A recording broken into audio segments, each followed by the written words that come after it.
Hello, I'm Catherine Maguire. Welcome to the Soul Alchemist Podcast. If you are on a journey of personal change or transformation, you are in the right place. It's my desire each week to offer you wisdom, inspiration, and practical tools to support you on your journey. Or if you're feeling a bit challenged, a bit stuck, a bit not sure where you're at, to give you that whoosh you need to keep going and to keep showing up for yourself. So welcome along today. It is a wet, stormy morning in southern Italy. We've had rain, we've had lightning, we've had thunder. It's been quite the show this morning. And I have to be honest, I really like it. I really like it. I love this time of year. I love that real cleansing feeling that the rains and the winds bring. And I also love that we live in the mountains and we're surrounded by trees. And this time of the year, when, the leaves fall or the rain washes the leaves down, you can see things that you don't see the rest of the year. So you can see some, little houses in the forest. You can see some little roads that you don't normally see and see kind of cars going up and down them. Or sometimes you can even see a little goat track. So it's it's a real, shift in perspective of opening your gaze this time of year, as well as all the lovely colors and the smells that autumn brings. And I often find this time of the year as well, probably because the days are darker and we spend more time, sitting in front of the stove, that I find this time a very reflective time, a time of looking inwards, of turning in. And last night I was thinking about, like, why do we do inner work? Because let's face it, it's not the easiest thing in the world, looking into those parts of yourselves, looking into the kind of sometimes the wounded, pussy, putrid parts of yourself or into your shadows is not always the easiest thing. Why do we do it?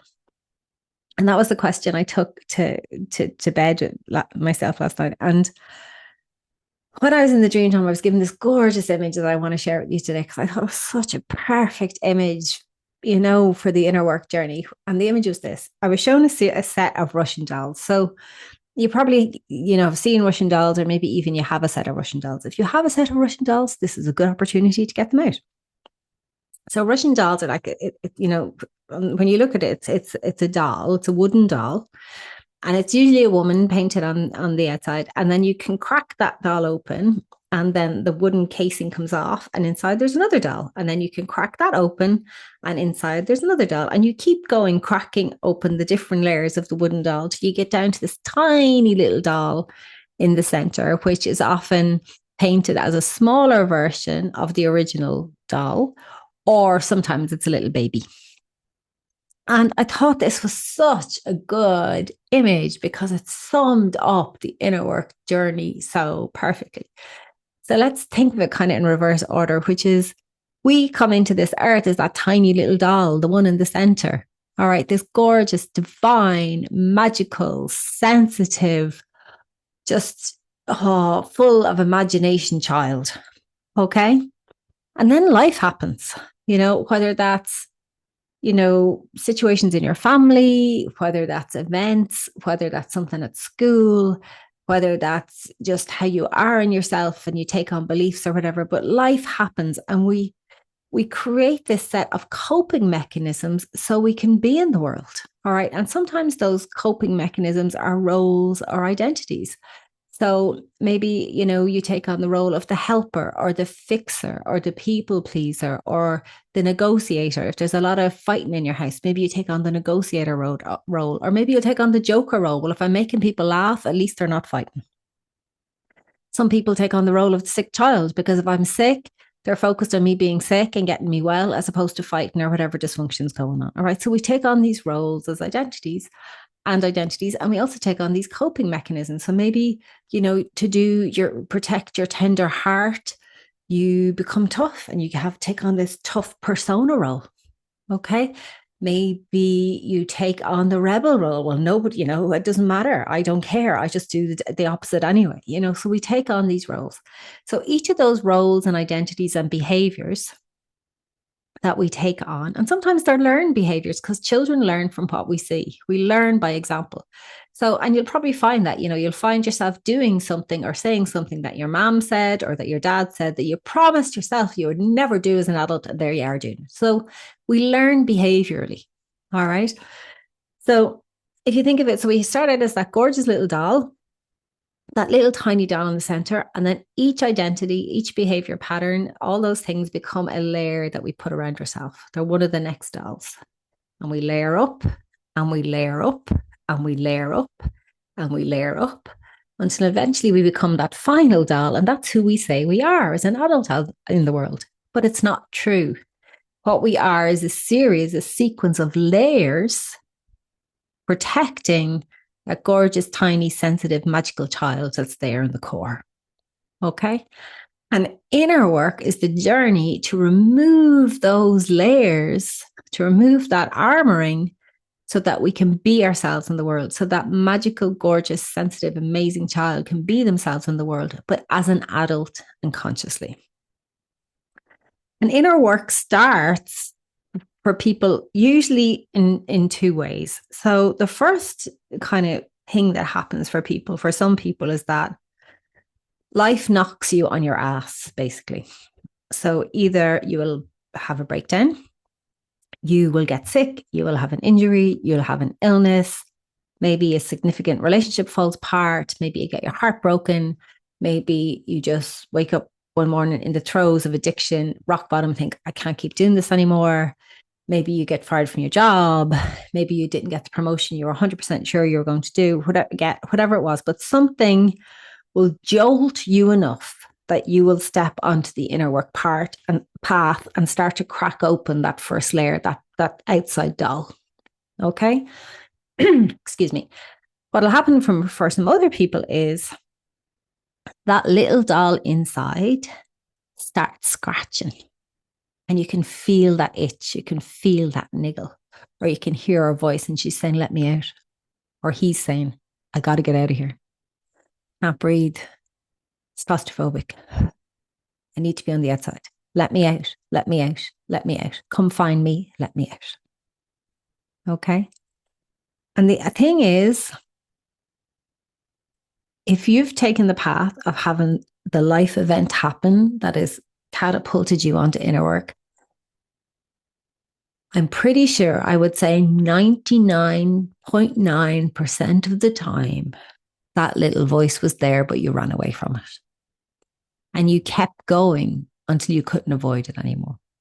So usually by the time life knocks you on your ass, it's when you've run out of road of ignoring the voice that was inside and trying to get your attention. And either way, it doesn't matter. What matters is that we turn towards that little voice inside. We turn towards that part of us that wants to be true and authentic in the world without the coping mechanisms, without the armoring. And we can do that. We can walk through life with that armoring for quite some time. But what will happen eventually is as we age, it gets harder. Because if you think of that little doll inside the nest of Russian dolls, and that's what we create for ourselves. It's like a safety nest. A safety nest or layers of nests. But eventually, all those layers get really heavy to carry around. It just gets exhausting. It's so tiring. And what happens is we make life decisions based on those layers. So on those protective mechanisms, on those roles, identities, we make life decisions based on those roles. They're not our authentic self.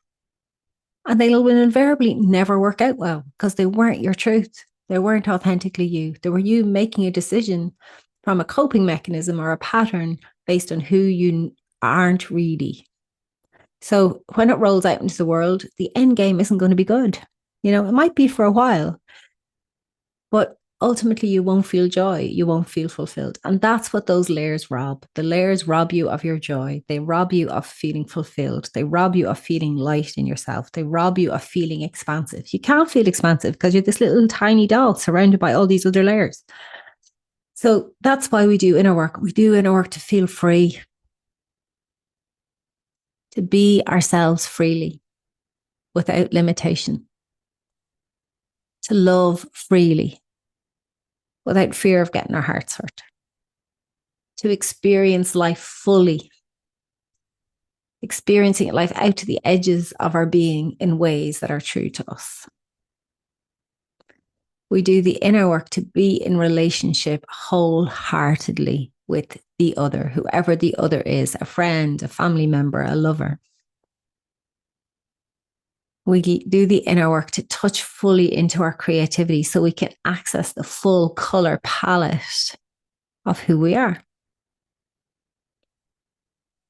And we do the inner work to bring that little tiny magical child part of us forward into the world in a way that feels safe without being armored. And the interesting thing is, every time we move through the layers, every time we crack open another doll, there's a lesson to be learned. There's some healing to happen. And that allows that little child inside us to grow up, to be safe in the world, because you're doing it consciously. You're doing it with awareness. So it's like you're walking to meet yourself. And that's what the journey's about. Because when you come home to you, when you come home to that magical divine child that's inside you and allow her or him to mature into the adult that they came here to be, life shifts. Things get different. You get to feel yourself and be yourself. It's like you get to, take up the space of who you are. Your relationships change, the quality of your life changes. And, a bit like, the leaves falling off the trees at the moment, you see possibilities and opportunities and paths where previously you couldn't see one. It's expansive. You can breathe finally. And you don't have to carry around the weight of all this armoring, of all these layers. And I know it's not easy. I 100% know it's not easy. Hand on my heart, know it's not easy as I talk to you today, because you have to go through the layers. You have to go to the layers of grieving who you once were, grieving those old identities, often grieving relationships, because if you walk this path, and if you've been walking this path for any length of time, people fall away. People fall away. When you change, your relationships change, and some of them fall away. Oftentimes, a lot of them fall away. And one part of this path is the loneliness. And coming face to face with that, because the roles we play, the identities we take on, give us connection. And when we let go of them, when we shed them, we're here on our own by ourselves. And that can feel so lonely. And the next part of the journey, if you're in that place, is to meet yourself, to actually meet yourself. Come home to yourself, acquaint yourself with yourself, become best friends with yourself, fall in love with yourself. Because when you do that, the next phase is then you are yourself in the world, and you attract people to you who respect you for who you are authentically, not for what you do, not for who you're pretending to be, not for what they want out of you, because they enjoy being in your company for you. And you enjoy being in your company because you like you too. And you like sharing that energy with someone or someone's else. So this is why we do inner work. We do inner work to return home to that little doll in the inside of the nest, the tiny magical child that we came in as. To shed the armoring, to shed the layering, and to remember who we truly are, and to live from that place of authenticity. And then we make different decisions. We're making decisions based on, whether you're buying something, whether you're presenting something, whether you're creating something, whether you're walking into a meeting at work, you're showing up authentically as you. That does not mean you will be 100% confident every day. Sometimes you will show up authentically as you, and your knees will be knocking. Your knees will be knocking. It feels vulnerable. It feels unsure. But it feels alive. It feels alive, which is a whole lot different from showing up with your armoring and feeling trapped inside, or feeling false, or feeling numbed. So showing up authentically it can be challenging, because it can feel, like a little baby lamb wobbly on your feet. But the payoff is you feel alive, you feel joyful, you feel fulfilled, you connect to people truly, heart to heart. and possibilities open up where before there was none. And then, as you will see, as you probably already know, magic happens in your life. Life feels magical. You get that fizz back. You get your fizz back that you had as that tiny magical child, but now it's conscious and now you're an adult and you can engage with it in a whole new way. So that's why we do inner work. We do inner work to release the layers of that Russian doll and come home to who we truly are. And in doing that, befriend ourselves, fall in love with ourselves. And in doing that, life gets interesting and colorful and magical and full of possibilities and completely nerve-wracking sometimes. But it's so worth it because the moments and the connections you have will feel so genuine, so true, so heartfelt. They will nourish you instead of draining energy from you. And you'll know the journey was worthwhile. So wherever you are on the journey, I am sending you love. Keep cracking open and removing those layers. If you need some help with that, get in touch. Catherine at CatherineMaguire.com about my one-to-one sessions. I will gladly help you on that path.